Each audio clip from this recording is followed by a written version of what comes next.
Assalamualaikum warahmatullahi wabarakatuh. Selamat datang di sosialisasi mengenai pentingnya menjaga kesehatan mental bagi remaja. Baiklah, sebelum kita memulai sosialisasi kita pada kesempatan kali ini, ada lebih baiknya kita berdoa terlebih dahulu menurut agama dan kepercayaan masing-masing. Berdoa dipersilakan. Cukup. Ya, kita langsung saja mengenai sosialisasi hari ini mengenai pentingnya menjaga kesehatan mental bagi remaja.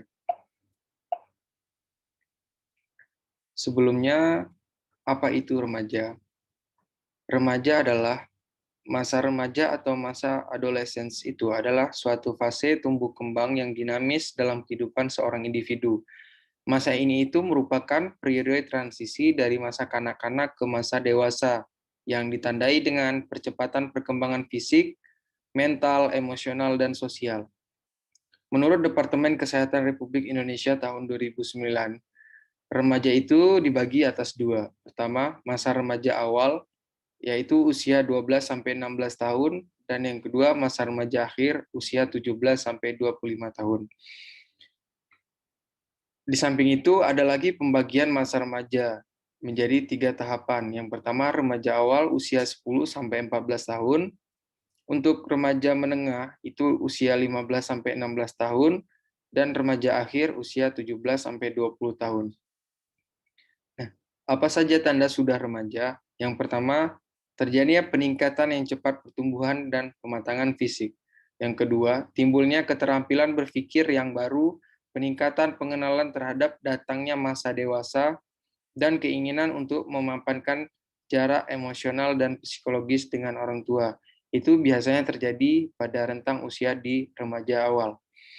Untuk di remaja akhir, biasanya terjadi peran sebagai orang dewasa, termasuk klarifikasi tujuan pekerjaan dan internalisasi suatu sistem nilai pribadi. Nah, menurut data dari Riset Kesehatan Dasar Indonesia mengenai gangguan kesehatan mental pada remaja, menurut Diskesdas tahun 2013, di usia 15 sampai 24 tahun itu, ada 5,6% remaja yang mengalami gangguan kesehatan mental. Kemudian dilakukan penelitian lagi di tahun 2018 oleh Riskesdas, di usia yang sama 15 sampai 24 tahun, itu ada peningkatan sejumlah 9,8% remaja yang mengalami gangguan kesehatan mental.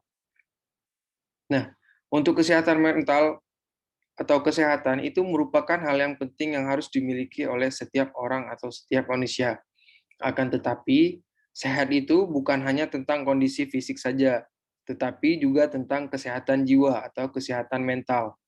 Sayangnya, persoalan kesehatan jiwa ini itu masih dianggap kalah penting dibandingkan dengan kesehatan fisik.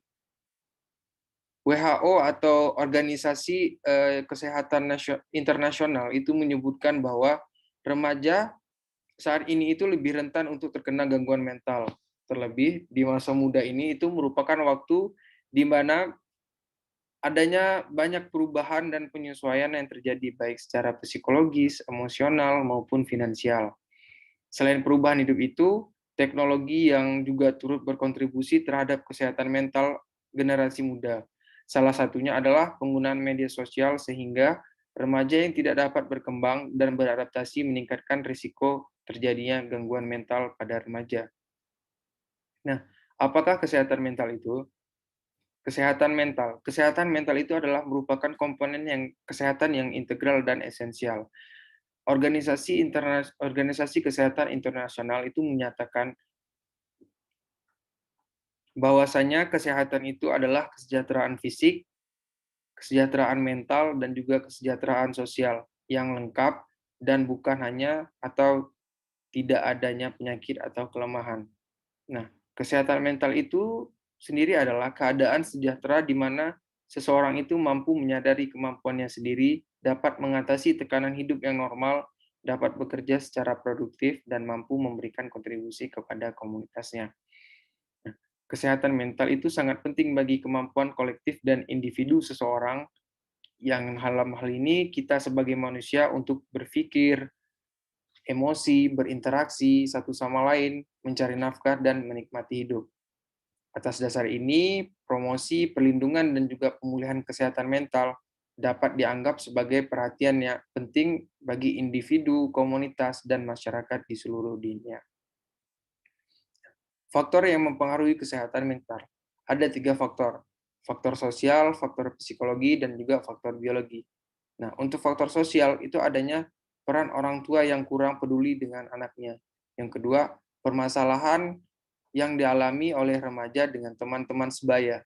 Yang ketiga, permasalahan lingkungan atau tempat bermain mereka yang tidak mendukung. Untuk faktor psikologi, itu seperti trauma buruk yang dialami oleh remaja tersebut di masa lalu. Yang kedua, adanya kejadian pelecehan yang dialami oleh remaja tersebut. Yang ketiga, penggunaan obat-obatan terlarang dan juga alkohol. Untuk faktor biologi, itu terkait dengan genetik atau keturunan, atau ada gangguan pada otak remaja tersebut. Bagaimana upaya meningkatkan kesehatan mental? Di sini ada 3 upaya yang dilakukan untuk dapat meningkatkan kesehatan mental. Yang pertama itu melalui promosi, dengan cara mempromosikan kesehatan mental yang positif. Contohnya, seperti mengumpulkan data mengenai terjadinya kasus gangguan supaya masyarakat atau orang tersebut kesadarannya menjadi meningkat dan juga mendapat pengetahuan terkait permasalahan gangguan mental yang terjadi. Yang kedua, prevensi. Itu dengan cara mengurangi faktor risiko dan meningkatkan faktor perlindungan terkait dengan kesehatan mental. Contoh seperti dilakukannya deteksi dini atau screening untuk menemukan individu yang berisiko untuk terjadinya gangguan kesehatan mental. Atau bisa juga dengan menemukan gangguan mental pada tahap awal. Yang terakhir itu ada intervensi. Intervensi itu adalah memberikan kesembuhan atau meningkatkan penyesuaian diri. Dapat dilakukan pada setiap pihak, seperti intervensi individu, intervensi yang berbasis keluarga, sekolah, maupun komunitas. Sekian sosialisasi yang dapat saya berikan. Apabila ada kesalahan dalam penyampaian maupun tingkah laku, mohon dimaafkan. Lebih dan kurangnya saya mohon maaf. Wabillahi taufiq wal hidayah. Wassalamualaikum warahmatullahi wabarakatuh.